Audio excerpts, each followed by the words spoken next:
As you're planning your retirement, maybe you're already in retirement. You thought about a side hustle, some way to make extra income to take pressure off the portfolio, possibly delay taking Social Security, just to have a little extra income. Did a video earlier and I shared, one of my big concerns about going into retirement was running out of money. I know I thought about it. What about options? Is it a viable strategy? In 2023, I started planning my retirement and I went through that exact exercise that I just said. I was like, I'd like to make a little extra money in retirement. What would that look like? Started doing the math and what it would take to maybe make $500 a week. I started calculating the hours. I was like, I'm going to have to work a whole lot of hours to make that amount of money if I'm just making kind of minimum wage plus or minus. Then I started thinking about options. I started learning options at the end of 23. Kind of got comfortable with them. And so I ran an experiment for the entire year of 2024. I said, what could I do in retirement? How much money could I generate safely um, as a way to take pressure off that portfolio? Hey guys, welcome back to Old Guy Talks Money. Today's video, I'm going to show you what I did in 24. I've made some monthly videos that kind of got delayed as we got in the last part of the year and my impending retirement got closer and closer. Kind of was just too busy to do it, but I thought let's stick a fork in it. Let's show you what the entire year looked like. And then at the end, maybe I'll give you my thoughts on is it a viable strategy? Before we get in the numbers though, let me say this. I've had a lot of views lately, some new subscribers. I want to thank you guys for watching my content. I do hope you find it entertaining, educational, maybe a little informative. And if you do, I'm going to put that little notification thing up there for y'all to like and subscribe. It will help me grow the channel. So let's see what it looked like. All right, before I flip to the screen, I'm going to do a couple things. One, I'm going to show you every trade I made. Now, I traded in two accounts. I have a Roth IRA that I got income leveled out of. I couldn't fund it anymore. So it's kind of just been sitting fallow. So I'm going to show you that, and then I'm going to show you my taxable brokerage account. I will show you the trades. I'm not going to go through them in detail. I'm going to put them up on the screen. If y'all wanted to, y'all could pause the video and look at them, but I just want to show you that I'm trying to be as transparent as possible and show you all the things. I will summarize then kind of what that looked like, and I'll give you what the annual returns were. And at the end, I'll kind of give you my thoughts on is it a viable strategy as a side hustle, and what would it have taken if I were to have worked a part-time job to generate that income. So I'm going to flip screens, and I'm going to show you the Roth IRA transactions. Okay, so here's the Roth IRA. These are the transactions I made during the year. Again, I'm not going to cover them in detail. We'll see. I show what the symbol was when I placed it, when the strike was, the quantity, what the price was, if it was a call, what my basis was, what I received as a premium per share, what the proceeds were, the commission I paid, what the net earn was. I do show, in some instances I did throw off gain, and then I calculated out here what the annualized return were each trade. Okay, but I kept saying these are annualized based on taking that and annualizing it. Now that we're the end of the year, I'm going to give you, what it actually was. Okay. All right. So again, if y'all want to study this in detail, pause the screen. Y'all can look at it. But I'm going to flip back and I'm going to just kind of walk you through. And if I still learning to edit, but if I do this right, I'll actually have the summary up on the screen beside my head someplace. We'll see if that works. Okay. So now let's talk high level summary for the Roth IRA. Roth IRA, my balance at the beginning of the year, 1/1/24, was $28,050.70. I made 33 trades in that account. Tried to do it weekly. There were times when I had to sit on the sideline because the basis had fallen below, or the market price had fallen below my basis, and I did not want to sell calls and risk those shares getting assigned and losing money. So I just sat on the sidelines.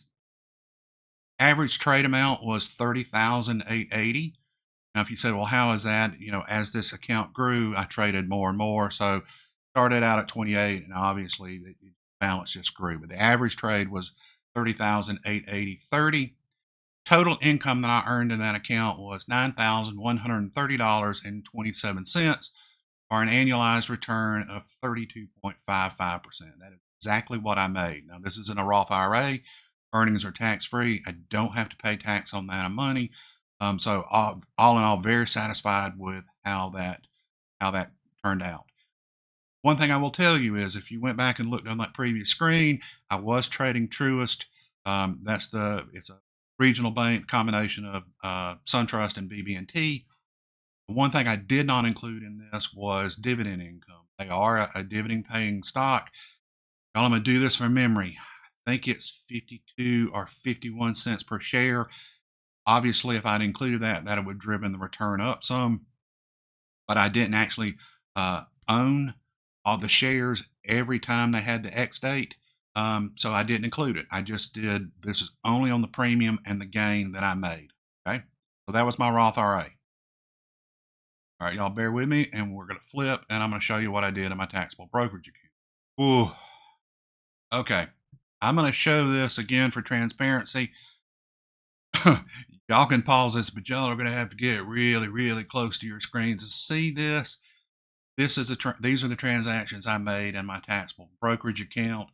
Again, to be completely transparent, this is all of them. So let's flip back and then I'll walk you through the summary there. My balance at 1/1/24, $120,460.22. I made 60 trades in this account. I was balancing between Truist. I was trading Truist in this account as well as SPY, which is S&P 500 exchange traded fund. I also traded the QQQ, which is a NASDAQ exchange traded fund. Those were the three positions that I traded all year, 60 trades. Average trade size was right at $73,000, 73,258.57. I made $21,701.12 in this account, and that's a return of 18.02%. Okay. I can tell you that returns were much better on Truist and much better on the Qs. SPY, probably less volatility there, and that drives the premium down. Again, 18%, very, very pleased.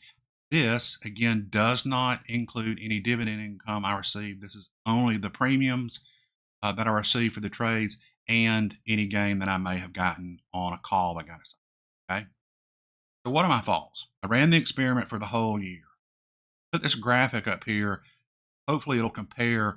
Is this a viable strategy? How does this compare if I had gone out and got a part-time job? That was really what I was trying to do was, can I make enough? Is this more meaningful than, being a Walmart greeter, which I don't want to be a Walmart greeter, but you understand my thought process.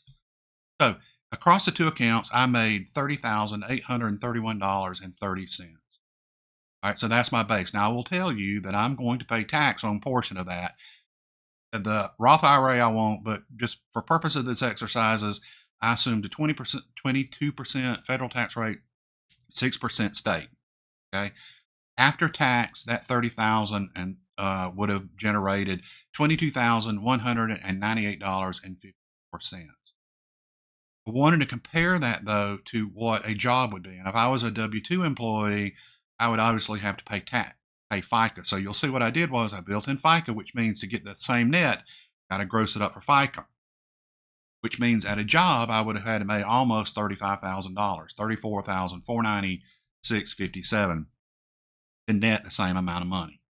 And here's where the rubber meets the road. And you'll see in the graphic there at $15 an hour. And, I get it. Who knows what you can get part time? I was just trying to be, maybe I'm being too conservative and I would be making 20. Just depends on what you're doing. Okay.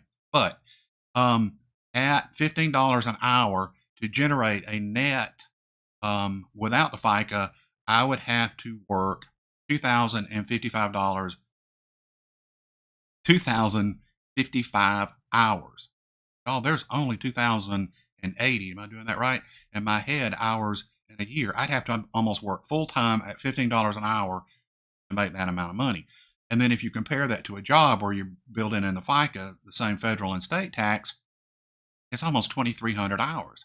And I saw that and I thought, no, I'm retired. I don't want to do that. So I thought, okay, if I only wanted to work 20 hours a week, only 20 hours a week. I'm going to do the math and back into what the pay rate would be. If I had that job, okay, it's 33.17 an hour. Again, what this said to me was this is absolutely a viable strategy. Now, there's some headwinds here. You to go back and think about what I said and the amounts of money that I was trading on. Okay. So roughly, I started the year at almost $150,000. That was the nest egg that I was using to trade. I understand that that's not a small amount of money. Not everybody will have that amount of money.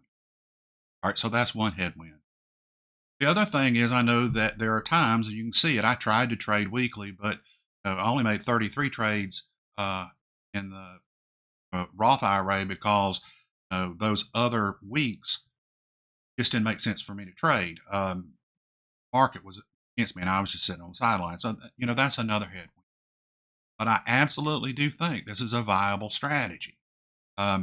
See the numbers that compare to going out and working when I can do this from home. And if you go back and watch some of the videos, what I'm doing is very, very safe. I'm using the wheel strategy where you sell puts to get in the market. Once you own the shares, you sell calls. And as long as you are trading something that you do not mind holding for the long term, something that there's very little risk in, like an exchange traded fund like the S&P 500 or the NASDAQ, your risk is you go into the shares, the market goes down, you can't trade, your options, and you just have to hold the shares. Well, what am I going to do?